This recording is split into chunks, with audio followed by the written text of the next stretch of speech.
आप सभी viewers, transistor की खोज 1947 में अमेरिका स्थित बेल लैबोरेटरी के 3 वैज्ञानिकों विलियम शॉकले, जॉन बर्डीन और वाल्टर हाउजर के द्वारा किया गया। ट्रांजिस्टर की खोज ने सॉलिड स्टेट इलेक्ट्रॉनिक्स के फील्ड में तहलका मचा दिया। ट्रांजिस्टर दिखने में तो एक बहुत ही छोटा और साधारण सा इलेक्ट्रॉनिक डिवाइस है, लेकिन इसका उपयोग बड़े पैमाने पर किया जाता है। इसी उपकरण की सहायता से हम कंप्यूटर्स और मोबाइल फ़ोन में इतनी स्पीड से काम कर पाते हैं। ये सभी डिजिटल सर्किट्स के लिए एक महत्वपूर्ण घटक है। इसके बिना किसी भी इलेक्ट्रॉनिक सर्किट को बनाने की कल्पना भी नहीं की जा सकती है। ट्रांजिस्टर ने इलेक्ट्रॉन के फ्लो पर हमारा कंट्रोल बढ़ा दिया। ट्रांजिस्टर बनाने में सेमीकंडक्टर्स के 3 लेयर का 2 तरीके से कॉम्बिनेशन किया जाता है। पहला कॉम्बिनेशन वह है जिसमें 2 पी टाइप सेमीकंडक्टर्स की लेयर्स के बीच में एक एन टाइप सेमीकंडक्टर की एक पतली सी लेयर सेट की जाती है। इस तरह के ट्रांजिस्टर को पीएनपी ट्रांजिस्टर कहा जाता है। और दूसरा कॉम्बिनेशन वह है जिसमें 2 एन टाइप सेमीकंडक्टर्स की लेयर के बीच में एक पी टाइप सेमीकंडक्टर की लेयर लगाई जाती है। इस तरह के सेमीकंडक्टर को हम एनपीएन ट्रांजिस्टर कहते हैं। इसमें प्रत्येक लेयर से एक टर्मिनल निकाल दिया जाता है, तो कुल टर्मिनल्स की संख्या हुई 3। पहला टर्मिनल एमीटर कहलाता है, दूसरा यानी बीच वाला टर्मिनल बेस कहलाता है और तीसरा तथा अंतिम टर्मिनल कलेक्टर कहलाता है। अगर ध्यान से देखें तो एक ट्रांजिस्टर में 2 जंक्शन डायोड होते हैं। एक जंक्शन एमीटर और बेस के बीच में बनता है और एक जंक्शन बेस और कलेक्टर के बीच में बनता है। इसलिए ट्रांजिस्टर्स को बाइपोलर जंक्शन ट्रांजिस्टर या बीजेटी के नाम से भी जाना जाता है।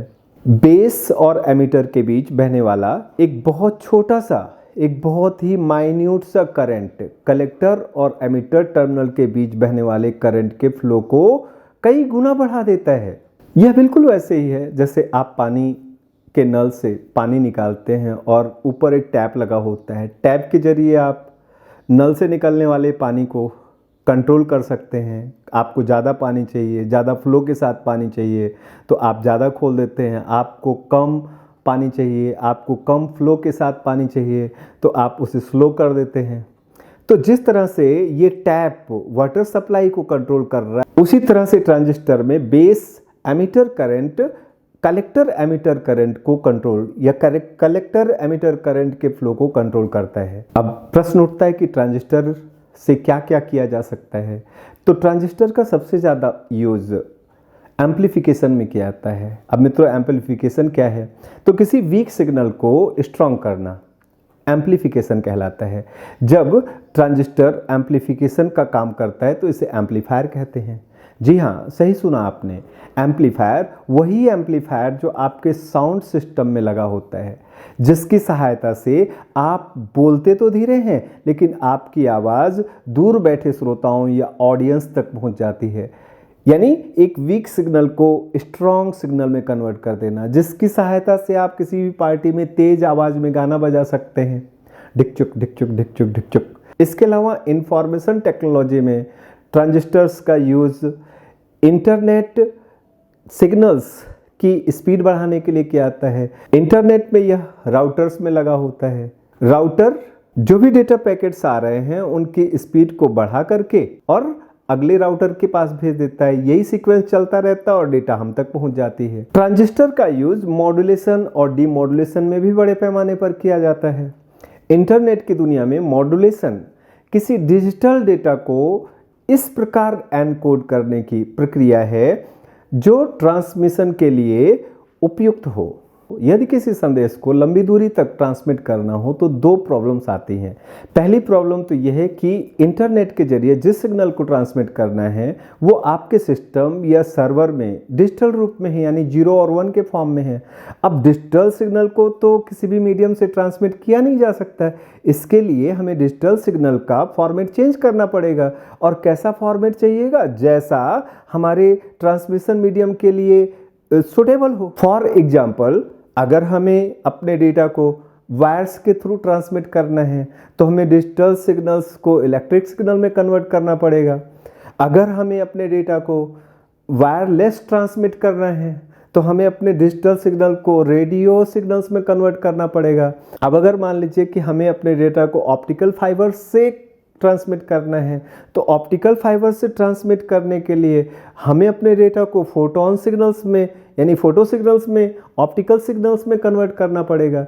यानी जैसा भी हमारा मीडियम होगा ट्रांसमिशन का, उसी के अकॉर्डिंग हमें अपने डिजिटल सिग्नल को चेंज करना पड़ेगा या ट्रांसफॉर्म करना पड़ेगा।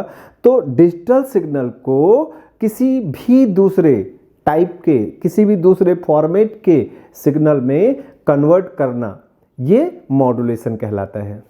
दूसरे, आपके सिस्टम में जो भी डेटा डिजिटल सिग्नल में है वो काफ़ी लो फ्रीक्वेंसी का है, इससे बहुत अधिक दूर तक ट्रांसमिट नहीं किया जा सकता क्योंकि इस सिग्नल में इतनी एनर्जी नहीं होती कि वह लंबा सफ़र तय कर सके। इसके लिए हाई फ्रीक्वेंसी के सिग्नल्स की हमें मदद लेनी पड़ती है। हाई फ्रीक्वेंसी के सिग्नल को हम कैरियर सिग्नल कहते हैं। कैरियर सिग्नल पर रूट सिग्नल को इम्पोज किया जाता है। इस इम्पोजिशन को मॉड्यूलेशन कहा जाता है। तो मॉड्यूलेशन का साधारण अर्थ है सिग्नल को मॉडिफाई करना। यह बिल्कुल वैसा ही है जैसे आपसे कहा जाए कि बिना कोई साधन यूज किए आपको भोपाल से दिल्ली जाना है। अब यह काम शायद असंभव ना हो तो मुश्किल ज़रूर है। माना आपको भोपाल से दिल्ली एक सेमिनार में भाग लेने के लिए जाना है तो आप क्या करते हैं? पहली बात तो आप अपना मेकओवर करते हो, मॉडिफाइड करते हो जिससे कि लगे कि आप सेमिनार में जा रहे हो। फिर पैदल जाने की बजाय आप फ्लाइट पर सवार होते हो। यही आपका मॉड्यूलेशन है। अब जरा सोचो, क्या आपकी फ्लाइट सेमिनार हॉल में ही लैंड करेगी? नहीं ना। दिल्ली एयरपोर्ट पर कोई आपको रिसीव करने आता है जिसके साथ आप सेमिनार हॉल तक जाते हो। इस उदाहरण में आप रूट सिग्नल कहलाते हो। आपने दिल्ली तक जाने के लिए जो फ्लाइट यूज़ की वो कैरियर सिग्नल कहलाता है। जो रिसीव करने आपको दिल्ली एयरपोर्ट पर आए वो रिसीवर कहलाता है। फ्लाइट पर सवार होना यानी कैरियर सिग्नल पर सवार होना मॉड्यूलेशन कहलाता है और फ्लाइट से उतरकर रिसीवर के साथ सेमिनार हॉल तक जाना डीमॉड्यूलेशन कहलाता है। अब मॉड्यूलेशन और डीमॉड्यूलेशन के लिए हम जिस डिवाइस का यूज करते हैं उस डिवाइस को मॉडेम कहा जाता है। ट्रांजिस्टर्स का यूज लॉजिक गेट बनाने में भी किया जाता है।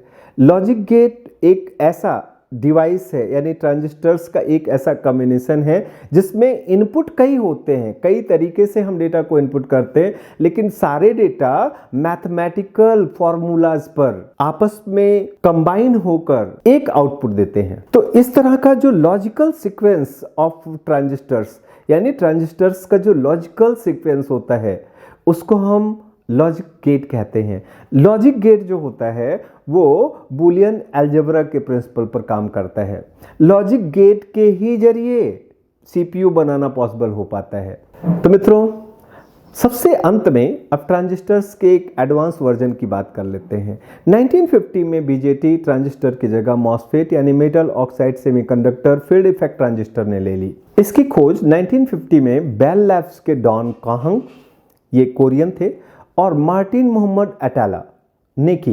यह ट्रांजिस्टर्स का एडवांस वर्जन है।